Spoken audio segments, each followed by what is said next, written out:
Merci beaucoup. Bonjour à tous. Ça me fait grandement plaisir de prendre la parole. Et je vais être en continuité, évidemment, avec ce que vous avez présenté ce matin, parce que les jeunes garçons qui sont l'objet ce matin de ma présentation, je dirais, souffrent d'un enracinement très, très profond dans des valeurs virilistes, patriarcales, puis des valeurs, finalement, qui appartiennent, et puis j'avais pas envie de le faire, mais qui appartiennent à cet ordre patriarcal. Olivia en a présenté mercredi matin, je pense, les grands éléments, les grandes lignes. Puis, j'ai eu envie, parce qu'elle nous a dit qu'elle a été exclue du monde de la philosophie, qui est un monde masculin. Et c'est vrai, traditionnellement, dans l'ordre patriarcal, la raison est du côté des hommes, la lumière est du côté des hommes, l'ordre est du côté des hommes, leur violence est vitalisante, donc la violence masculine, elle est évidemment valorisée, alors que celle des femmes serait dévalorisée. Donc, tous ces couples binaires, évidemment, sont interchangeables, mais il y a quelque chose là-dedans qui est très fort et qui reste. Et les jeunes hommes, dont je vais vous parler ce matin, ben, je pense que leur inscription virile s'inscrit là-dedans, dans quelque chose qui a quand même plusieurs milliers d'années, vous en avez parlé, et puis on pourrait aller encore plus loin, parce que l'ordre, ça c'est l'ordre patriarcal en gros, mais l'ordre qui définit encore aujourd'hui le féminin et le masculin, j'ai l'impression qu'il s'inscrit encore dans des couples binaires qui sont, je dirais, très imperméables, et ce qui est le plus important pour le virilisme, c'est de conserver ces interdits de passage entre l'un et l'autre. Les femmes doivent vraiment rester à leur place dans ce monde ordonné, alors que les hommes doivent être à leur place. Et tout mélange, toute hybridation leur apparaît comme quelque chose de dangereux. Ils deviennent contaminés. S'ils sont contaminés, ben là, ça prend des rituels de contamination, ils sont possédés, ça prend des exorcismes, ça devient quelque chose de très, très compliqué. Mais, vous voyez, je vais un peu fonctionner avec ces schémas, Olivia, que vous avez présentés il y a quelques jours, et auxquels je vais ajouter peut-être quelques idées. Mon idée de base, lorsque j'ai commencé à travailler sur ce que j'appelais l'hypervirilité des jeunes garçons, c'est que depuis les années 95, les Spice Girls à peu près, donc depuis que Spice Girls apparaissent en 94, pour ceux qui se souviennent, donc depuis les années à peu près 95 au Québec, il y a une hypersexualisation des jeunes filles, dans leur attitude, dans leur comportement, qui fait problème dans le monde scolaire. Et cette problématique n'est pas terminée. Tous les années, vous allez les entendre au printemps prochain, encore les jeunes filles se plaignent qu'on ne leur permet pas de ne pas porter la brassière, de ne pas porter un chemisier qui est très sexy, etc., etc. Vous avez en France le même débat, je l'ai vu passer aussi dans l'IB très très souvent. Donc les jeunes femmes revendiquent un code vestimentaire qui est beaucoup plus sexy que ce qu'on leur permet, blâmant les hommes, comme on le fait dans le monde musulman, que c'est parce que les hommes ont cette permission-là, et s'ils doivent se couvrir, se vêtir de vêtements non sexy, c'est pour se cacher au regard des hommes, parce que, enfin, vous voyez, toute cette problématique, bon, il y avait cette problématique-là, mais j'ai vu apparaître en même temps, parce qu'à l'époque, j'étais enseignant, ici à Montréal, dans le monde secondaire, j'ai vu apparaître en même temps que cette hypersexualisation, l'hypervirilisation. Mais il faut mettre évidemment cette hypervirilisation en contexte parce que en 90 devient un phénomène très très important et populaire, c'est l'hooliganisme en Angleterre. En plus, se développe un rock metal, puis même un hyper-punk, hyper-macho. Il y a le rap afro-américain qui est aussi hyper-macho, qui devient très très populaire auprès de cette jeunesse. Il y a les clubs de motards comme les Hells Angels, ils veulent tous faire partie des clubs de motards parce que pour eux c'est très très macho. Les skins évidemment est un mouvement important, c'est un mouvement qui commence dans les années 70, mais pour toutes sortes de raisons, il va être récupéré, ce mouvement-là, au Québec, uniquement dans les années 90. Il redevient fort. Il était apparu, il est disparu comme le mouvement punk, et il revient fort avec le mouvement gothique. Puis, il y a toutes sortes de choses qui se passent. Le développement des gangs de rue, qui sont des bandes de rue, qui sont aussi des lieux du virilisme. En plus, il va y avoir toute une culture autour des voitures sportives qui va être finalement matérialisée dans les films cultes chez les ados qui s'appellent Fast and Furious. Donc, c'est les films de Vin Diesel qui, aujourd'hui, représentent un modèle de virilité. C'est peut-être ce qui était le Rambo des années 80-90. Enfin, il y a plusieurs groupes identitaires extrémistes qui sont apparus au Québec aussi à partir des années 90 et qui sont devenus très importants, comme la Meute. On leur donne une place aujourd'hui dans l'actualité. Je ne sais pas pourquoi ils sont très peu nombreux, mais ils attirent ces jeunes-là. Okay? C'est des grands modèles pour ces jeunes-là. La seule différence avec la culture française au Québec, c'est que l'islam est moins en cause. Okay? En France, l'islam dans les banlieues est en cause. Et il y a un virilisme qui est très fort, qui est un virilisme religieux. Ici, l'islam n'est jamais en cause parce que la culture, évidemment, il y a 120 ou 140 000 musulmans dans tout le Québec. Et puis, parmi ces 120 000 musulmans, très peu appartiennent à une culture très viriliste ou très intégriste parce que ce sont des immigrants qui ont été accueillis, surtout des femmes, pour travailler dans des milieux intellectuels. Donc, on est dans une autre culture qui n'est pas du tout la même. Mais cette culture viriliste que vous connaissez bien, qui avait été mise en scène par Kubrick, on en a parlé, évidemment, représente bien cette culture-là. Et je dirais une culture, puis je mets ces images parce que c'est une culture qui met en contraste beaucoup des nouvelles formes de virilité. Puis moi, je pense que c'est des nouvelles formes de virilité ici incarnées par Prince, quand même, avec sa super guitare qui lui sert d'arme. Et puis, évidemment, les anciennes cultures virilistes que sont la culture cowboy, la culture western, et puis la nouvelle culture viriliste qui est la culture djihadiste. D'ailleurs, il y a à peu près une dizaine, je ne sais pas plus que 15, je pense même qu'on est à 12 jeunes Québécois qui ont été attirés par la culture viriliste d'État islamique et qui sont partis en Syrie. La plupart d'entre eux, maintenant, sont venus. Le contexte sociétal de cette culture viriliste, avant de vous présenter mes hypothèses là-dessus. Mais il y a une culture sociétale qui a été présentée. J'ai eu l'impression, en faisant cette diapo ce matin, de faire un peu la synthèse de ce que moi j'ai entendu ici depuis 2 jours et demi. Donc, c'est bien de parler après tout le monde parce que je peux faire des synthèses. J'ai préparé cette présentation ce matin, donc c'est proche. Donc, la première chose à dire, je pense, c'est que les identités masculines ne cessent de se multiplier. Ça, c'est très clair. Or, il y a tout de même une permanence du conformisme, des stéréotypes du genre. C'est là, il y a un pôle, il y a un totem, c'est très, très présent. Les femmes réfléchissent depuis presque 100 ans, et là j'inclus je pense au mouvement des suffragettes, puis on pourrait partir de plus loin que ça, sur ce qu'est être femme, mais les hommes peinent à mener cette réflexion. Puis c'est vrai, même dans les grands cours que je donne à l'université sur cette problématique du genre, à des futurs enseignants, elle est toujours mal reçue. On se demande tout le temps pourquoi je parle de cela. Okay, c'est toujours, je leur dis, mais c'est parce qu'on a, comme garçon, vous avez besoin de réfléchir aussi là-dessus, puis ils n'en voient pas la nécessité. Mais c'est certain que lorsqu'on est dans une position dans une position de supériorité, de domination, on ne se sent vraiment pas pressé de la remettre en question. Ça, c'est comme une évidence. Les valeurs patriarcales sont remplacées par les valeurs de l'égalitarisme. Ça, c'est très important au Canada depuis nos 2 chartes, charte canadienne et charte québécoise. Ça veut dire que c'est vraiment la fin de la domination masculine. On ne peut plus rien fonder politiquement, démocratiquement sur cette domination, c'est plus possible. Marcel Gauchet vient d'écrire un article, un peu en retard, mais bon, il est 25 ans en retard sur le Québec, mais c'est pas grave. Mais nous, on est là-dedans, à peu près, je dirais, depuis le début des années 80. Ce n'est plus possible à cause de l'égalitarisme.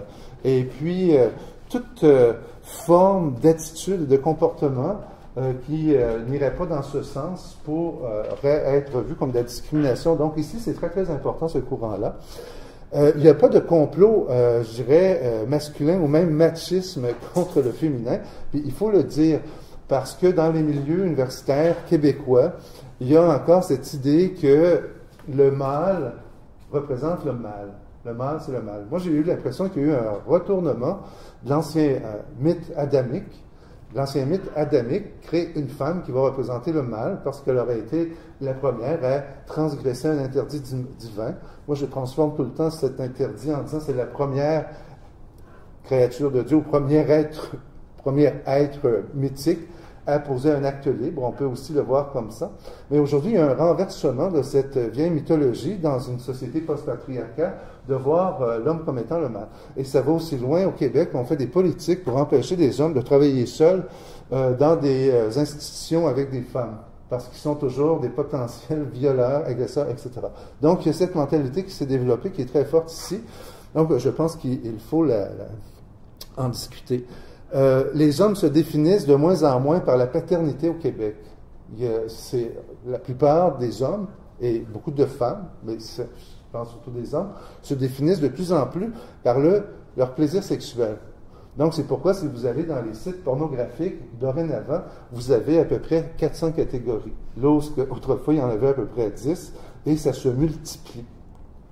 Les hommes se découvrent des plaisirs sexuels, et ils font partie de groupes qui vont s'assembler autour de ces plaisirs sexuels. Ils auront leur site web, ils auront leur bar, ils auront leur lieu de rencontre, ils auront enfin tous les outils numériques pour pouvoir se rencontrer et se réunir.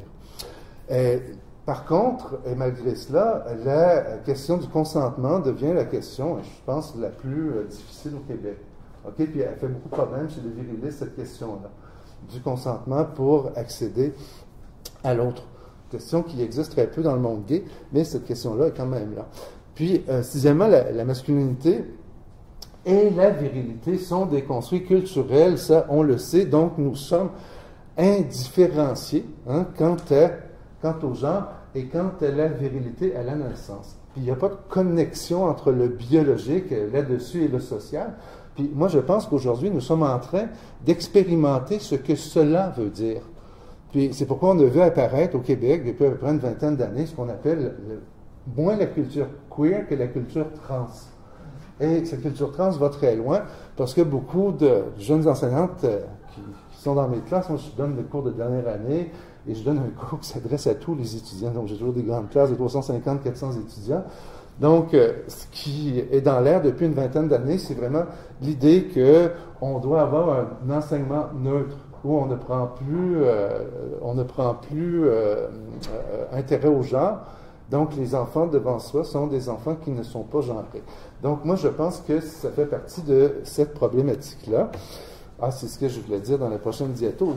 Donc, le contexte scolaire de cela, c'est vraiment cette idée que depuis la mixité scolaire, mais je pense que c'est de plus en plus vrai depuis une vingtaine d'années, c'est que l'enseignement primaire et secondaire tend à neutraliser les identités de genre. Puis on me dit toujours, même des enseignants dans le monde scolaire aujourd'hui, quand je m'adresse aux élèves, je ne m'adresse pas à un garçon ou à une fille, je m'adresse à un élève neutre, sans genre. Ils refusent toutes les activités genrées. Donc, bon, on peut le faire, mais j'essaie de comprendre pourquoi cette hyper-virilisation et cette hyper-sexualisation qui est apparue même dans l'école primaire.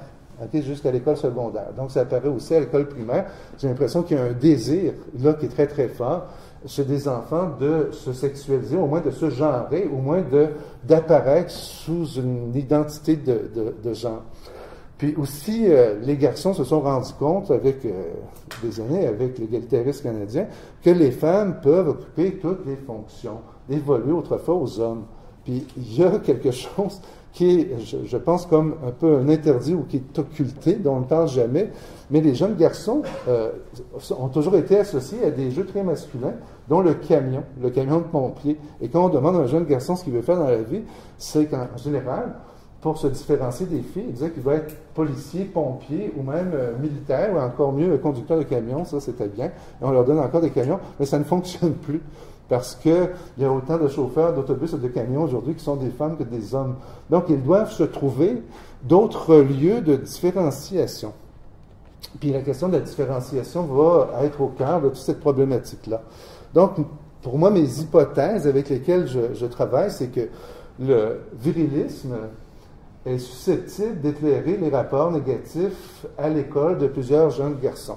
Parce que les jeunes garçons qui appartiennent à cette culture viriliste ont vraiment des comportements scolaires. Je vais les montrer tout à l'heure, ces comportements-là. Leur virilité exacerbée aussi s'affirme par des conduites antiscolaires, et plus un jeune garçon se conforme à un stéréotype, je dirais, viriliste, mais plus il met en scène des comportements qui montrent justement une aversion à l'école considérés pour lui comme féminins. Puis ça, c'est vraiment la grande problématique. Puis c'est pas, l'école n'est pas féminine parce que ce sont des enseignantes qui assument les fonctions d'enseignement, c'est que l'école au complet, dans la représentation qu'elle peut être comme lieu d'apprentissage, est considérée comme quelque chose de féminin. Donc, un lieu dans lequel ils ne veulent pas être parce que une des fonctions de la différenciation, c'est de s'exclure du monde féminin ou de la matrice féminine. Dans les rites de passage, on sort le jeune garçon de la matrice féminine. Donc, ils ont l'impression, lorsqu'ils sont à l'école, d'être toujours dans cette matrice, de ne pas pouvoir en sortir. Et c'est pourquoi ils auront différents comportements qui vont leur permettre d'en sortir le plus rapidement possible.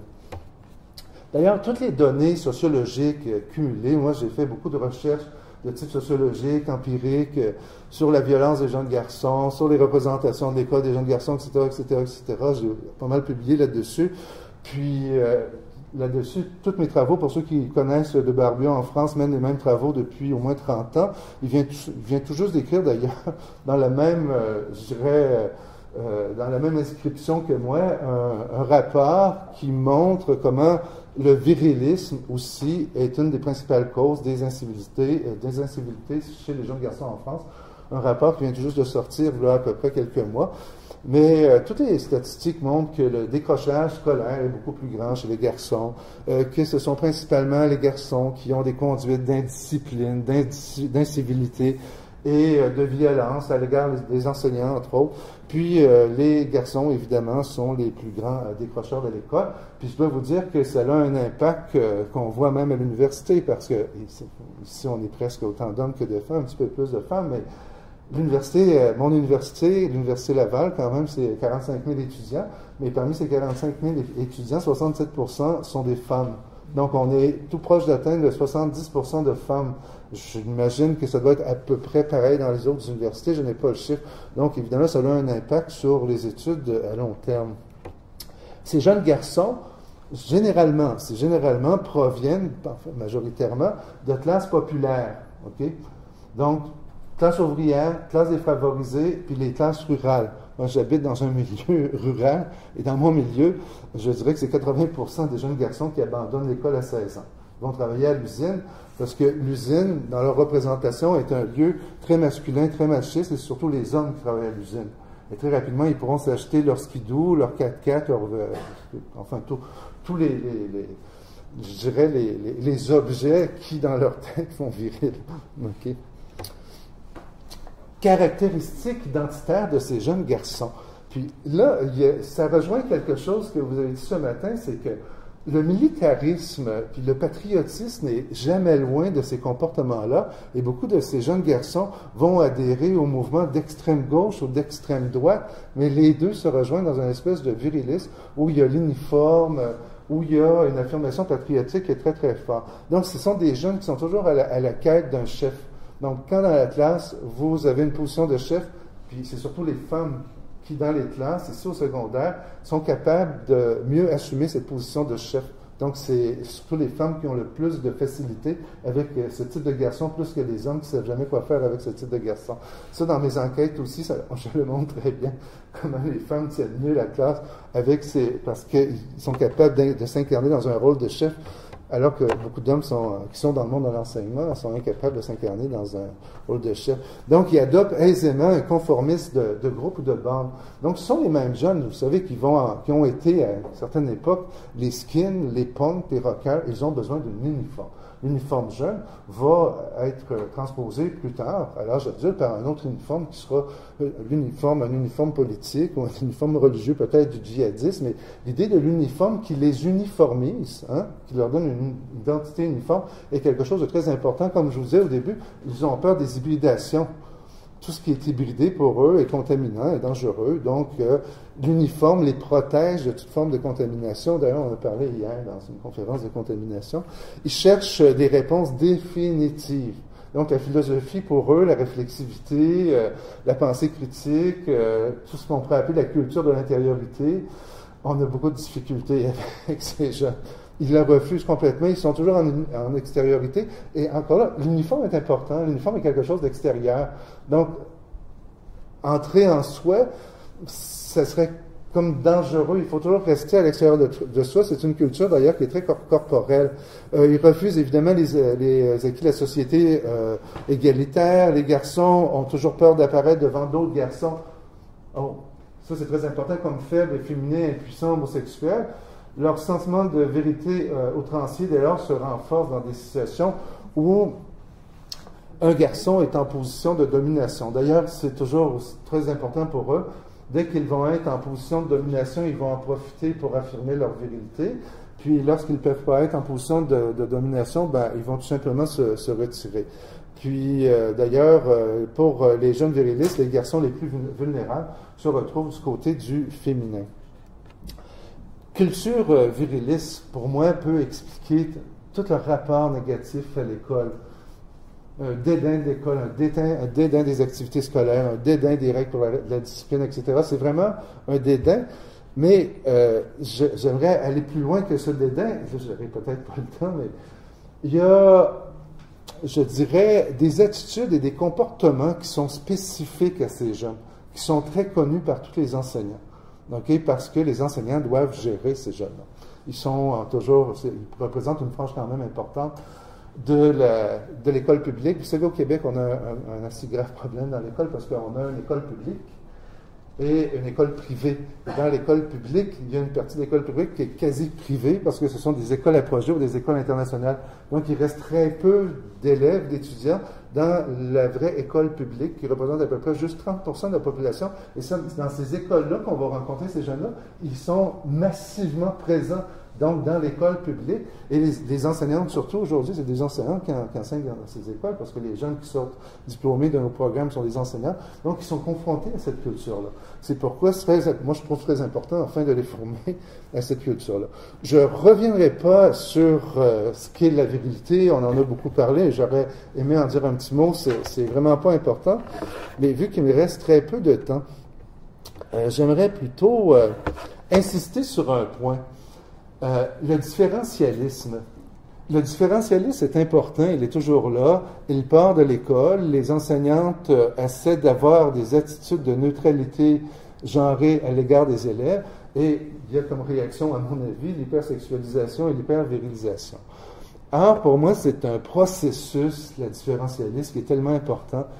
Devenir homme dans, je dirais, le modèle patriarcal, c'est vraiment se sortir de la matrice maternelle et se purger de tout ce qui pourrait être féminin en soi. Okay? On ne doit laisser aucune trace de féminité, de féminin. Et tout ce qui peut être associé à des représentations de la féminité, donc l'efféminé, même si le jeune garçon est hétérosexuel, mais il est un peu efféminé, il ne passe pas, l'homosexuel et l'enfant, Badinter a beaucoup écrit là-dessus, d'ailleurs, dans XY. Donc, tout ça devient, pour lui, quelque chose de repoussoir. Il ne doit pas être associé à ça. Pour ces jeunes garçons, puis je pense que c'est ce qui est important, ils doivent absolument s'exclure du féminin. Puis, si j'avais un peu de temps, je n'ai pas beaucoup de temps, donc c'est pas grave. 2 grosses minutes. Mais voilà. J'ai essayé de faire une schématisation des cultures de type viriliste dans cette frange de la population scolaire des écoles publiques. C'est pas facile à faire. Je l'ai fait sachant que c'est très fragile épistémologiquement comme catégorisation. Mais j'ai essayé de la diviser justement en 3 catégories. La première catégorie, on pourrait rencontrer des jeunes qui ont une virilité, je l'ai appelée détendue. Ils sont dans une différenciation, parce que pour eux aussi, c'est très important de se différencier. Donc, de se trouver des activités, des attitudes, des manières d'être, de s'habiller. Vous savez, le hipster, la barbe est revenue à la mode, évidemment, que on est vraiment dans des signes différentialistes, c'est devenu très important. Puis c'est drôle, en même temps, les hipsters, ils se mettent de la couleur sur les ongles, ils se mettent des lulus en couleur. J'ai vu aussi beaucoup de la couleur sur les ongles d'orteil. Donc, ils portent des signes du féminin, mais en même temps, ils portent des signes, je dirais, très clairement masculins, qui sont des signes ancestrales que vous connaissez bien. Mais je dirais que c'est une virilité qui est détendue, qui se permet, je dirais, de s'approprier certains signes du genre féminin sans être mal à l'aise. Mais on va retrouver dans le monde scolaire cette culture d'opposition. Donc, c'est vraiment des jeunes qui vont s'opposer à tout ce qui est féminin. Et là, je vous donne des exemples que vous connaissez probablement, mais on les trouve très fortement dans le monde scolaire. Donc, si les filles sont pleurnichardes dans leur représentation, ils ne doivent pas l'être, sont dociles et rebelles. Si ils ont une langue raffinée, puis c'est ce que les jeunes garçons pensent des filles, les jeunes filles ont une langue raffinée, c'est la langue scolaire, alors ils vont garder une langue qui va être vernaculaire, la langue du peuple, la langue d'Arras, comme votre auteur le disait, donc une langue québécoise qui est très peu châtrée. S'ils pensent que les filles sont très disciplinées et qu'ils aiment la lecture, ils vont dire qu'ils n'aiment pas la lecture, et c'est vraiment parce qu'ils pensent que les filles adorent l'école, ils sont dociles, que ces jeunes garçons n'aimeront pas l'école. Puis je vais finir là-dessus. Troisièmement, mon troisième catégorie, c'est vraiment un virilisme. C'est là qu'on est dans le virilisme et dans l'hyper-virilité. C'est une aversion à l'égard du féminin. Donc, on n'est pas juste dans l'opposition. Ce qu'elle aime, je ne l'aime pas. Mais c'est qu'il n'aime pas, vraiment pas, ce qui est féminin. Et ça va jusqu'à des conduites, je dirais, d'agression, d'incivilité et de violence à l'égard de tout ce qui, pour eux, représente le féminin. Voilà. Je m'arrête là-dessus parce que, évidemment,